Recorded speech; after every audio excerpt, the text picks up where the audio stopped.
Episode 11. Yep.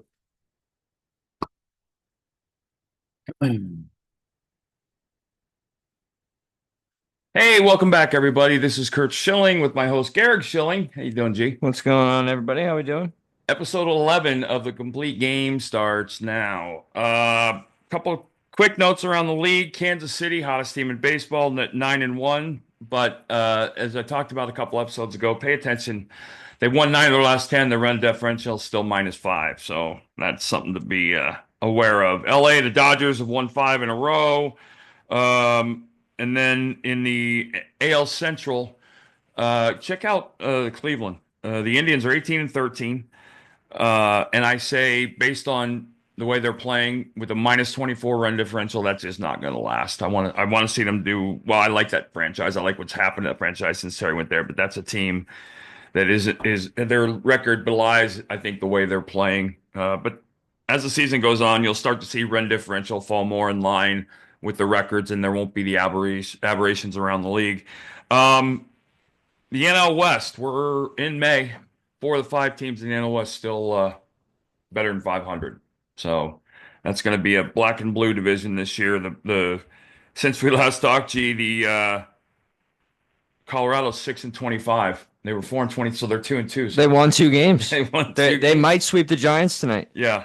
Yep. And That's what goes to show. It's a when you talk about anything, put it into existence. It's just the reverse mush. You right. gotta bet on the Rockies if we bring up how Yep. bad they are. Yep. They're it's going to be a long year in Colorado. They need to have a good draft for sure. And Dalton Varsho's catch, people are saying it might be one of the greatest catches ever. I don't know about that. I just know that it's one of the most athletic things I've ever seen. So, coming out the last couple episodes where we went to the whiteboard, talked about the strike zone, a lot of feedback has been good from the perspective of people telling me that their significant others who aren't big baseball fans or people that are casual fans feel like they could understand the game at a much deeper level. That I guess I was able to explain it in a way that makes it more understandable or relatable. So, keeping in that theme, I was gonna move to behind the plate. I wanted to talk to catchers today. I also want to talk to umpires and explain the depth of what goes on back there because I think it's far more consequential, impactful than a lot of people think. Umpiring since I've gotten into the game has changed dramatically. Quest Tech, the camera system, came in to the league early on. I learned through a $25,000 lesson that those cameras are expensive. Um, but umpires hated it at first. I don't know how they feel about it now. They don't talk about it now. But one of the things I bring this up because I saw a review the other day, a report from an umpire, a game where an umpire apparently missed just one pitch, which sounds great, but I find it to be highly, highly, highly unlikely. Um, and here's why. And I don't know if this is still the same. I assume it is. But we talked about the plate being 17 inches wide, and for the most part in the big leagues, you live on the corners.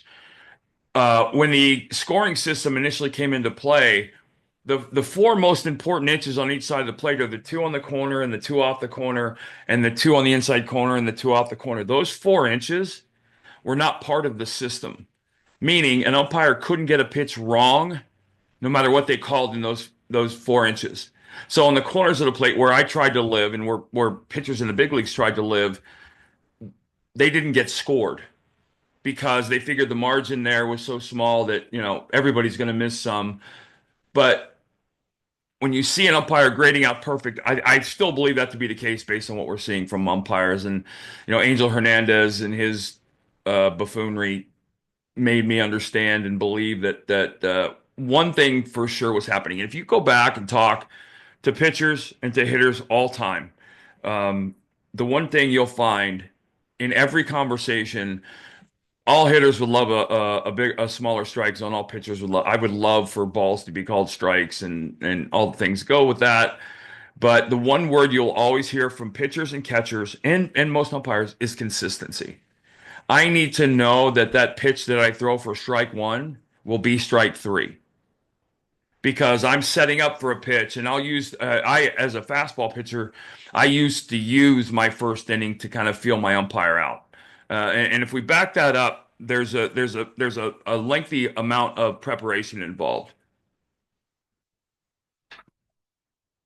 And mine all started with uh, spring training. There was a day in spring training when the umpire media guide would come out and the schedule would come out. And the umpire media guide looked like any team media guide. It had all the umpires in the league and then had a page for each and listed all their personal details and data and this and that. I got that copy that day. And I also got a copy of the schedule for the season, the umpire schedule, where they would be in rotation. So I would have an idea, and things change, rainouts and all the things go with that. I would know in April, hey, these are my six starts. There's where I'm pitching. Here's this guy's going to, knowing how the umpires rotate, I would know who my home plate umpires are going to be. And back when I played, I found kind of I don't want to say it was on the dark web. It wasn't on the dark web, but it was a website that not a lot of people knew about or had access to. And basically, it was a website run by the bookies in Vegas. And it had and listed every single umpire in the big leagues and the mathematical percentages of their strike zone. So I knew who was bigger, smaller, who called the inside corner to righties, because the inside corner to righties, which is also the outside corner to lefties, is not called the same way with a right-hander and a left-handed hitter. Umpires are generally have always been smaller on the inside corner and wider on the outside corner. But if you think about it like this, umpires have tendencies, and it was in my mind, if I'm coming into the eighth inning of a game and I have an umpire that calls a very wide outside corner, or let's just say a very wide inside corner, and I'm in a situation where I have to throw a fastball and I need to go in, or I need to go whatever I need to do, I know mathematically my chances of getting a called strike are much higher on the inside corner. Now, again, I'm getting paid an enormous amount of money to win games. So to win the game, I need to take advantage of the math. And umpires are like players. They all have their mathematical tendencies and statistical tendencies. And so that became part of I had a book on umpire. I had a notebook like this, and I'll break those out one show. I had a notebook like this on all the teams and all the hitters. I also had a notebook like this on all the umpires that I just kept year to year. And it was important early in my career because when I was in the National League and we hit, there would be times where, and oftentimes in the National League, when a pitcher would hit, things defensively would change. They would do a bunt defense or whatever. I would have timeout to talk to home plate umpires. And I would ask Wally Bell how Nebraska football was doing or something just to if I needed to break the ice or to get into a conversation about something I felt like, hey, that that curveball last thing, that I had that as a strike, whatever. But it was a way to kind of personalize the relationship. And there were some guys who they sucked so bad it didn't matter what you talked about, so you didn't talk to them at all. And there were other guys who would go the other way. You wouldn't talk to them because they were just angry people. But they all took on the personality. But that was all part of the preparation process and something that I brought my catchers into it. And that's kind of where I want the conversation ahead this time is that I'm talking. I want to talk to catchers and people that coach catchers. Um, I always, not always. I attempted to have the same catcher for every start of a season. Now, technically, I don't know that I ever did have one, but I wanted that not because one guy was better than the next, but for me, it was about consistency because my game tempo was based on working quick. So I didn't want to be out on the mound shaking nine times and having to call timeout and call the catcher out and all those other things. I wanted to be able to get into a flow and use my tempo as a weapon because hitters didn't like that. I'd be on the mound ready to throw a pitch, and the hitter wants to get in the box and do the no more gloves or all that other crap. I'm ready to throw a pitch. When you get in the box, ball's coming. And a lot of times where I'd start my windup and the hitter would step out, I would force tempo, and it was absolutely a weapon. So I wanted that consistency. And I know of guys when I played Hall of Famers who refused to throw to certain guys that were on their team because of how poorly they called a game or that they didn't call a game. And I learned that very early in my career from Darren Dalton, who I'm sure he cared about his at bats, but he never let me think he was thinking about hitting when he was on the bench. And I took that lesson forward. I can very vividly remember talking to Mike Lieberthal when he was young in Philadelphia, and I said, "Listen, don't take this personal. but I don't care if you go 0 for 4 and punch out 4 times. You can do that and we can still win if I pitch a good game. I need to know you're invested in my game. And for the most part, the guys that caught me understood that and they did that. And I had some great guys. And I had some backups that ended up being catching me multiple times because they understood that and they were good at it. You know, Doug Mirabelli, Todd Pratt, Chad Muller, Rod Barajas, guys who weren't everyday players who I had no problem transitioning to in a 1 or 2 or a 4 start stretch because I knew that they were very into calling a good game, and that mattered. So for catchers, it's there's an entire game you play back there, and you need to understand a couple things. As a pitcher, it's hard enough for me to win a game when I'm trying to get the hitter out. If I have to beat the hitter and the umpire, I'm not going to win. So I would find ways and I told my catchers, your job is to keep him in the game back there and to stop him and I from having problems. And I expect, and that's tough for catchers because when catchers do that, they end up paying for it on their at bats. And a lot of guys didn't like to do that. So little things you might not see.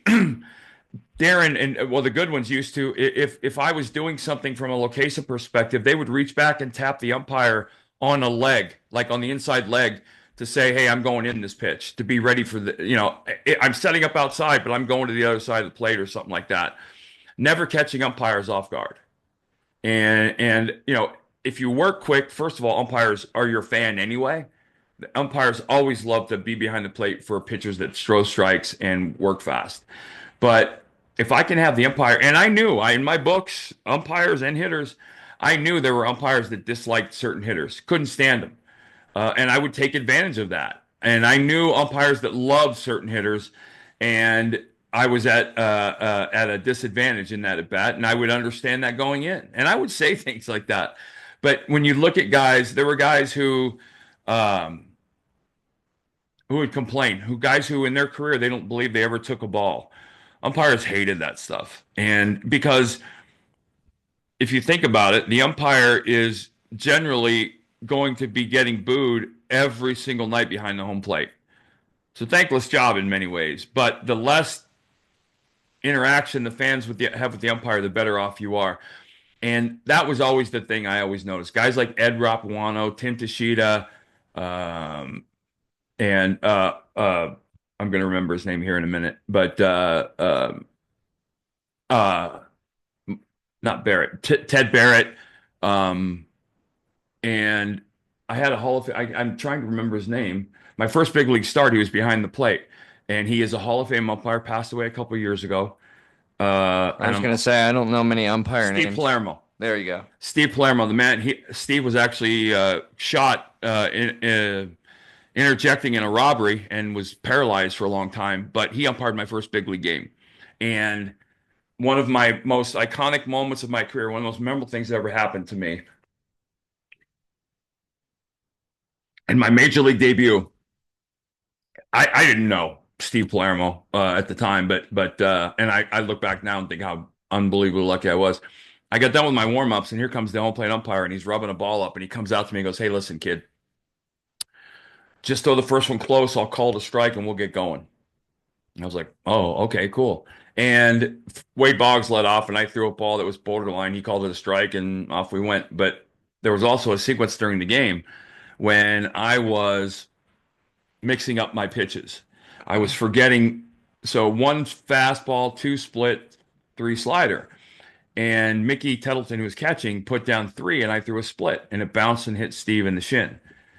And Mickey came out, and we got things straight. And he went back, and as he's walking back, I remember one fastball, two split, three slider. I'm in my head. I'm going, okay, one fastball, two slider, three split. One fastball, two slider, three split.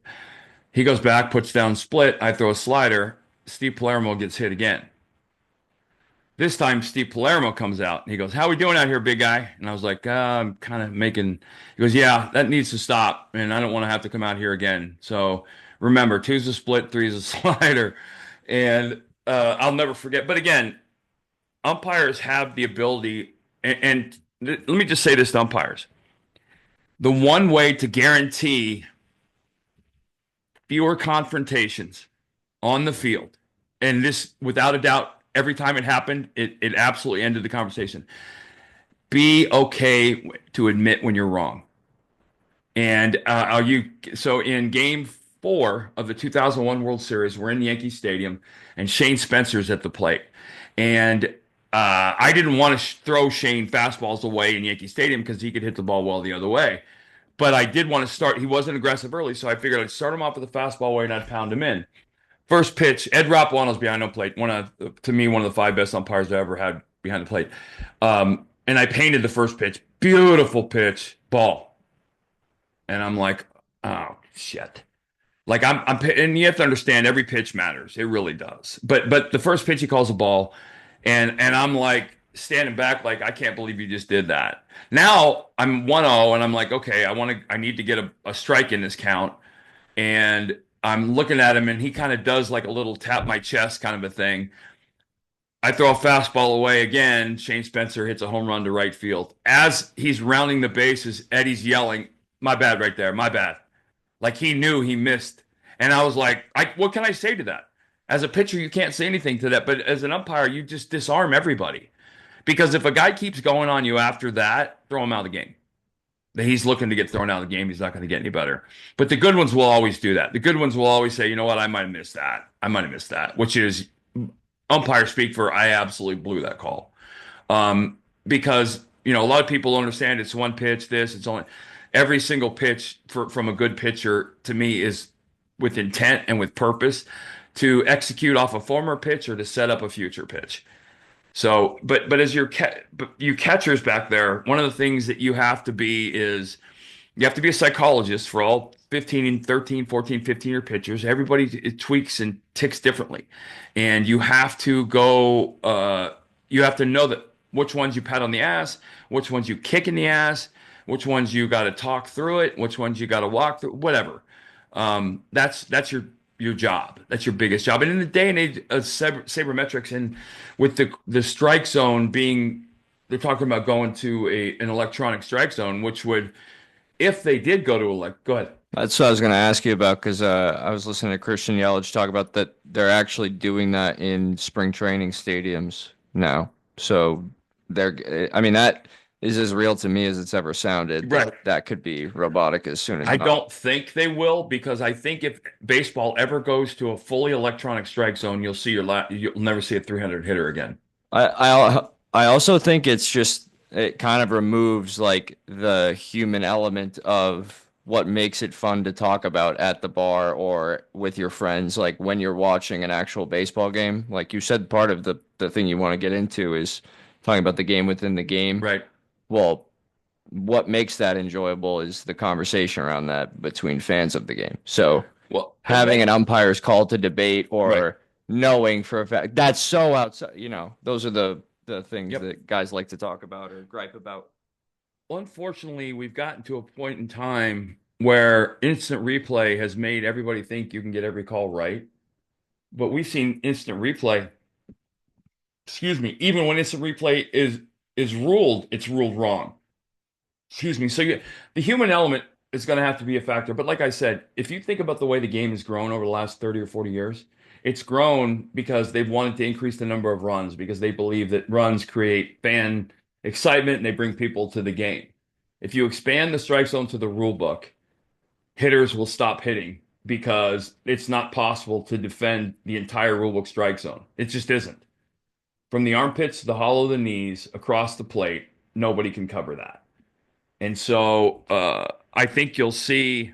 I mean, as horrible as it was, who was it? Anibal Sanchez that had the perfect game? No, it was the Detroit guy. I'm close. Right. Help me. Oh my God. I totally screwed you by saying a name. No.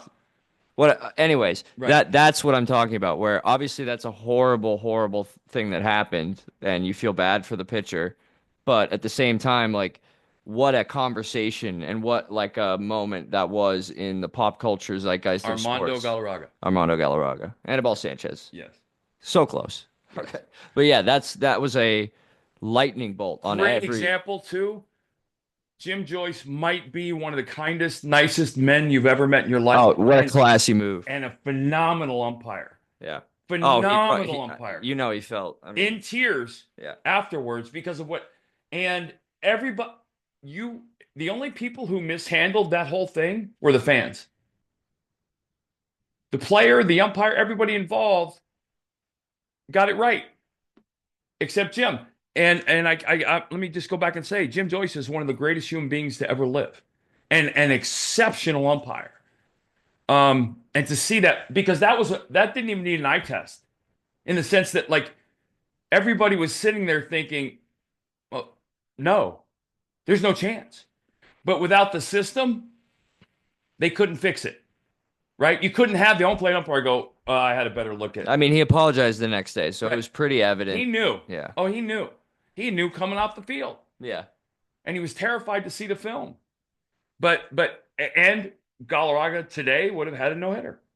Perfect game, I Yeah, think, perfect right? game. Yeah, right, right. Um, so avoiding those is awesome, but you're never going to have somebody isn't behind home plate because of the need to call safe and out and all the other stuff that goes with that. I don't think the automated strike zone comes into play for that reason alone. Um, I like the challenge thing now. What is it? You get three challenges and Yeah. yeah, and so I like that. I find it hard to believe pitchers challenging getting them wrong, but it's happened. Um, but I like the challenge system more because it takes 2 seconds and it's over. And I think that's where it needs to be. I really do believe if you go to a fully automated strike zone, you're going to have a decrease in offensive baseball. I could be totally wrong, but I don't think so. In the day and age of power arms, I don't think a strike zone, a full rule book enforced strike zone is doable. It's actually only two, but you retain them if you're successful in the challenge. So Okay, right. You get two challenges. I think it's like tap your hat for the hitter or something. Um, only batter, pitcher, and catcher can initiate right, the challenge. three guys who actually see it. And Yeah, the and other you thing you have to think tap your hat. about is when you do that, if you get as a hitter, I'm going to do that and I'm going to get the call overturned. The umpire is going to be pissed because you just showed him up. Now you're trying to win games, and I get that, but there's another psychological game being played there. That is game within the game that didn't exist while you played. Right, right, Chess, right. not checkers. Well, and I'll go back to the $25,000 Because lesson I learned. I was playing in Arizona, and I had an umpire behind the plate who was just doing horrible that night. And I went to hit, and the Questek cameras in the on deck circle at Arizona's in the ballpark. And I said to the umpire, I said, "Man, they were having a mound meeting," and I said something effective. God, I thought like three or four of those pitches. He said, "Listen, I would love to call those strikes, but the machine's not going to let me." And I was like, "Wait, what?" He's like, "Yeah, if I'm wrong on that, I'm blah blah blah blah blah." And I was like, "Oh, okay." So I punched out.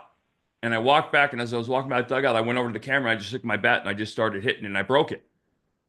And apparently, they're worth $25,000 because that's what I had to pay for the fine. But after that, I would have broken it three times over if I would have known. Every umpire in the game made a point that in my when they had me to come up and say, "Listen, I can't thank you enough for what you did."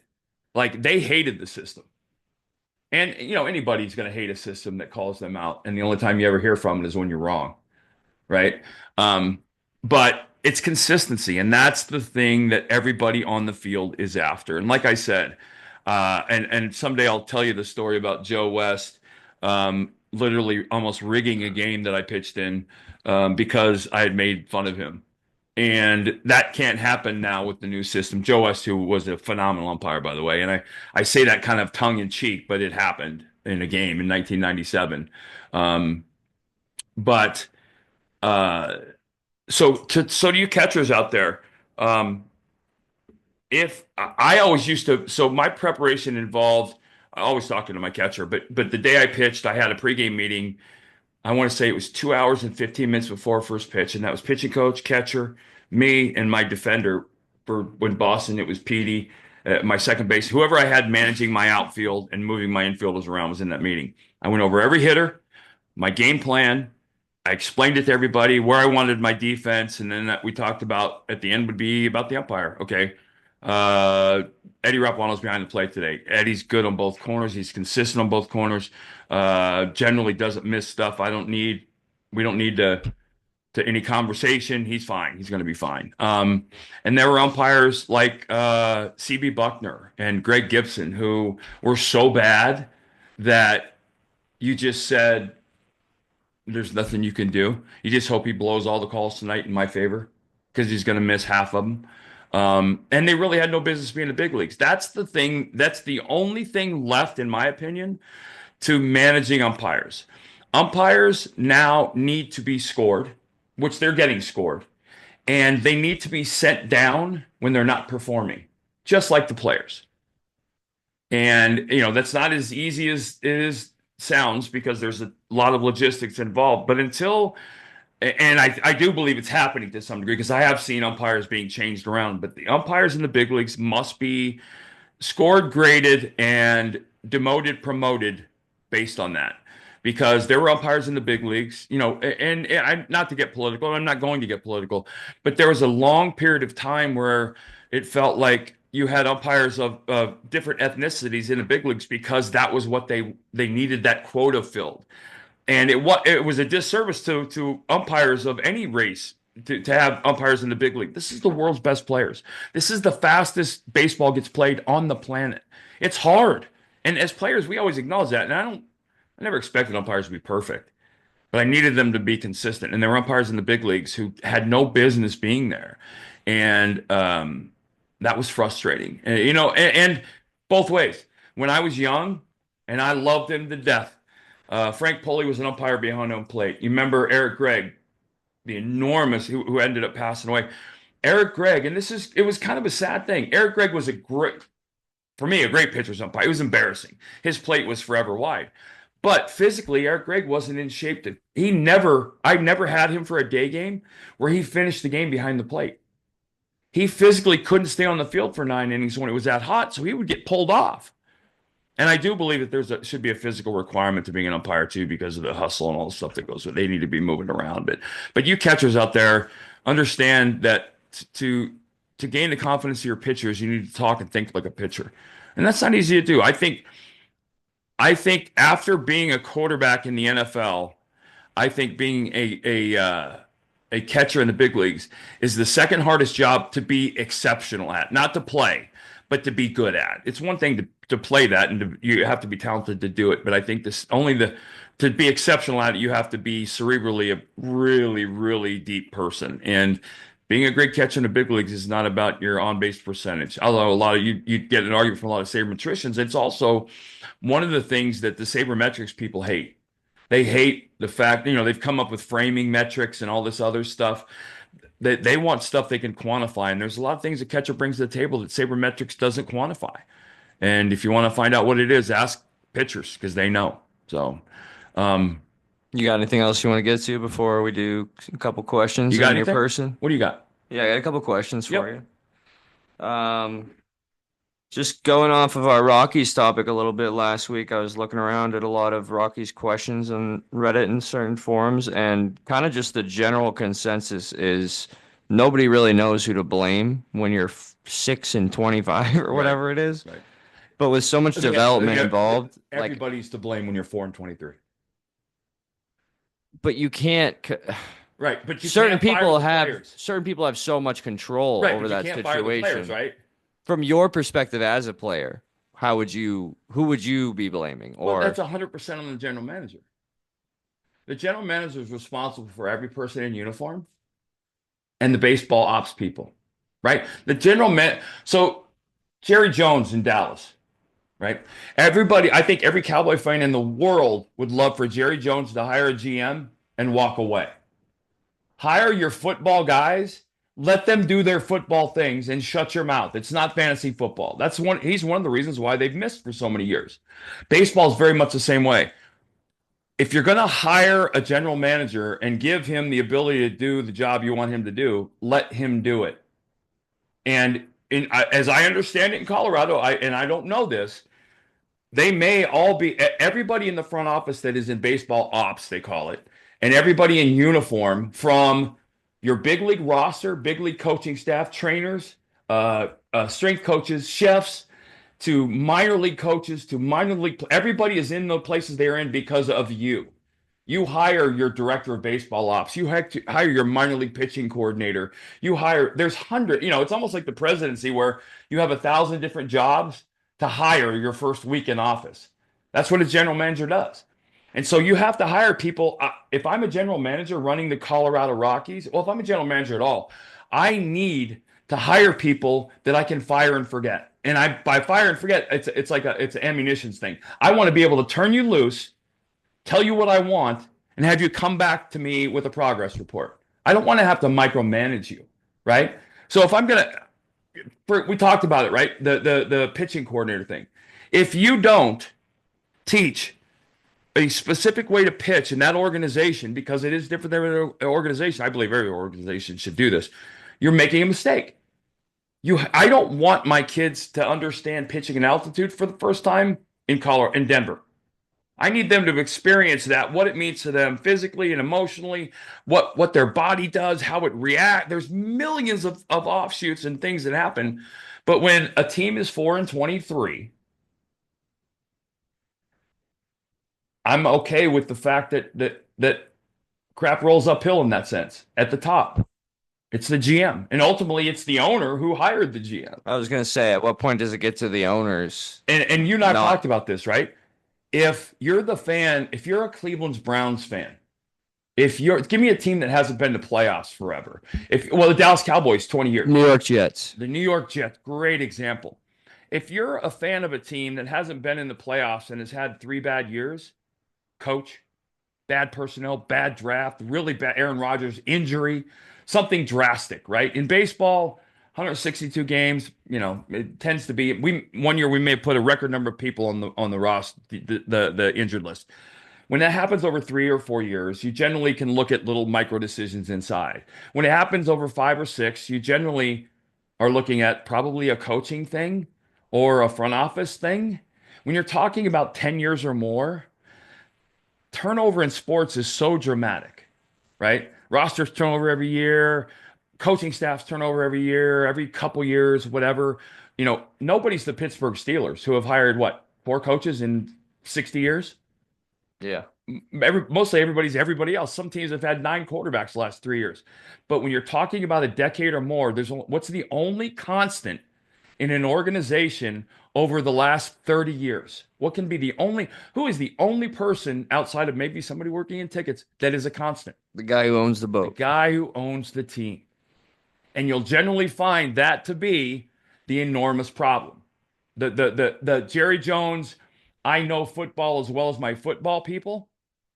What was the conversation he recently had? He said something about Micah Parsons, and they were talking about a long-term contract, and he was talking about, I'm going around as agent. Like, as a GM, you're in the office going, oh my God, shut up. Please shut up. But at the end of the day, And Jerry is like the best case scenario of right, that. Like you think about exactly the right, Donalds, exactly you right. think about the Donald Stearns and like the true Well, Daniel Snyder scumbag, in bad Washington. people. Oh Yeah. my God, they're terrible. Bad people. And Right, and to be kicked out of that group, you right. have to be an elite level of bad person. So like Agreed. those people in general, like that's when Jerry Jones is the best case scenario, the ones you don't hear about Right. are the ones that are just they And could and not there care less there about are legendary stories. Well, the Angelos family in the Orioles. Peter Angelos was an idiot.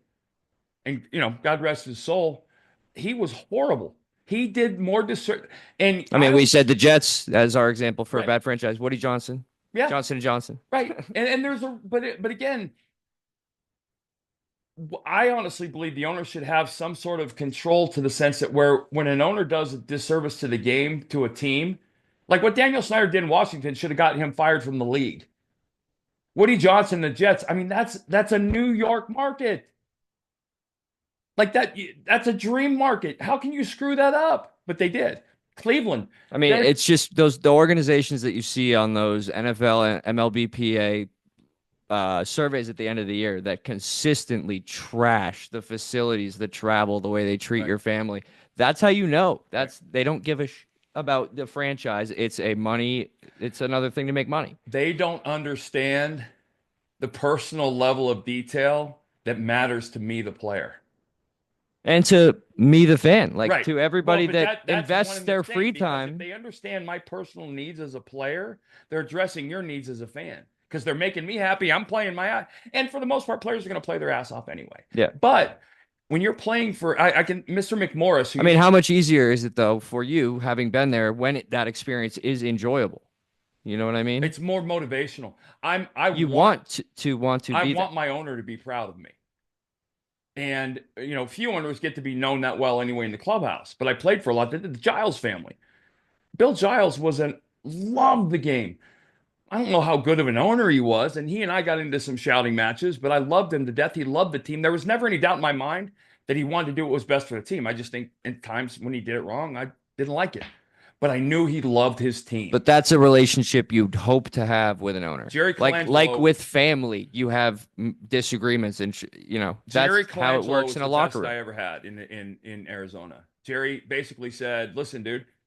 He didn't say, "Dude." He basically said, "I'm going to pay you this. Got no problem paying you 13 million this year.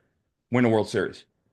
And I'll never forget Todd Stottlemyre and I in 2002 were on the DL or in 2003 we were sitting in the clubhouse guy's office and he walked in and he goes, "Look at this effing trash heap," and he wasn't kidding. And he was like pissed. He goes, "I'm paying $22 And million. investments that aren't What giving am I him any paying? What the hell ROI. am I paying you guys?" Like pissed. And I was like, "Hey, I couldn't. There's no comeback. He has every right to be." And I walk off, and he walks off, and Todd and I looked at each other, and he goes, "He was serious, man." I'm like, "Yeah, he was. I get it. I totally get it." Um, but those are dream owners, and they're, I'm not a as a person, I don't like Mark Cuban. I bet he was a dream to play for because he understood my player. It's they say happy wife, happy life. You keep your players happy, and you have talent, they're going to play, and they're going to be good. So, anything else? Yeah, I know you replied to it on uh YouTube. We had a comment asking about your. It said it was your only complete game in 1999, so I had to fact check that. That's actually incorrect, but it was your only complete game in Yeah. Colorado. 7 hits, 1 run, uh, 1 earned run, I should say. It was a solo shot, like we talked about. Let me guess. Todd Helton. I don't see who it is. It I'm was just looking probably at your Todd Helton. I I'm knew his looking name. at your stat line. Shockingly, 2 walks and 5 strikeouts. Yeah, I remember that. I had the pink the Columbine shooting had just happened, and we wore pink ribbons. And I remember throwing that complete game because I remember being in the seventh or eighth inning, knowing my pitch count was low, and thinking, what an aberration this is. But it was one of the easier complete games that I had thrown in that environment. I very vividly remember that one. Yeah, and that's all I got All for right. questions. So if you want to. Yeah, my one person this week is I'm in keeping with talking about catchers, and there's a lot of them I'm going to talk about. And if my wife for some reason listens to this, Mother's Day is coming, and I'm definitely gonna you're going to be one of my inspirationals for all of it. But I'm going to stick behind the plate. In my 22 years of professional baseball, I was blessed to have a lot of very, very good catchers. I had a couple bad ones or whatever, but that I didn't none of mention. But I had some great ones, and I would tell you, as a catcher, as a teammate, as a human being, and as a man, Darren Dalton was the ultimate. I played with some great leaders. Nobody ever sniffed. The only time I ever felt presence or saw presence or saw leadership to his level was when I was visiting troops overseas in the Middle East. And so I got to see General Hammond of the 4th Infantry Division, a couple of different military leaders. Darren was the ultimate. He knew it, and as someone he wasn't a man of many words, and as a man of many words, we were kind of the opposite in that sense. But I don't ever remember him saying the wrong thing at the wrong time. He knew what to say, when to say, and how to say it every time to every player on his team. And he taught me so much about pitching. He taught me a ton about leadership. He helped and was the instrument behind the 1993 Philadelphia Phillies finally going to Florida in '97 and getting his World Series, which was awesome. Uh, another one of my former teammates who passed away from glioblastoma, which was really hard to watch, but an amazing. He was even amazing to be around in the end, just laughing and happy. And I thank God that he found God prior to leaving this place. And one day I hope to catch up with him again because he was somebody I always hoped would be proud of what I did after I left, after we parted ways. I don't know how much thought he gave it, but he was a monster influence on me. And he was physically about as good as they come. He was a very underrated defensive catcher. And if you don't know his story, give it a look. His story to get to the big leagues is one of the most uh, reinforcing storylines for the word perseverance that has ever. He had multiple knee injuries, dramatic knee injuries. And I remember one of the things, my vivid memories is he used to have Curt in the training room after every game. He was there with the ice packs on his knees, having his post-game smoke and holding court. And that's how he ran the team. And that was why Jim Fregosi was never in the clubhouse because he had Dutch, and Dutch ran the team. Dutch knew how to put people in their place and knew how to pick people up, and it was all real. And I'll be forever grateful that I had a chance to play with him and to be around him. And I'm glad and proud that he got a chance to put a ring on and win a trophy with the Marlins in '97. But Darren Dalton's my guy tonight, and that's it. So I hope you guys enjoyed it. Wait, just real quick. Larry Walker was the solo shot off Okay. of you. Yeah, that makes sense. And you were 1 for 3 in the game with an RBI. Yeah, well, that was back when I could That swing. was the altitude, though. Right. And it didn't help pitching that I was on base running around because Yeah. my slow ass was probably more tired but I don't think I threw a lot of pitches either. I think I threw like 120 something. And it was one of those games where I only punched out five. So contact was appropriate. And I guarantee you one or two of the walks was Todd Helton. I promise you that. And yeah, Helton was there, I think. Yeah, Yeah. yeah. Yeah. One of the walks was him. Yeah, yeah. 1 for 3 of the walk. Yeah, I hated facing Todd Helton. But Conversation. yeah, I just wanted to let you know that also your future teammate Curtis Laskanik was the guy who gave up 5 earned runs in that game for the Thank you, Colorado Curt. Rockies. Thank you. I appreciate that. All right, guys. Hope you enjoyed it. Episode 11 in the books. We'll be back on Sunday for our weekly synopsis and a look ahead. And comments are open, guys. Anything you want to talk about on YouTube, drop it to us. Garrick Yep. is patrolling it. We're getting closer to the point in time when Garrick's going to go to work full time on the podcast. And he's also awaiting Production. second grandchild. Yeah. Production will improve at that point. And like he just said, I'm scanning around. So if you guys have any questions or input you want in the podcast, please let us know. Yep. But for now, thanks for listening. Take care, guys. See you on Sunday. God bless.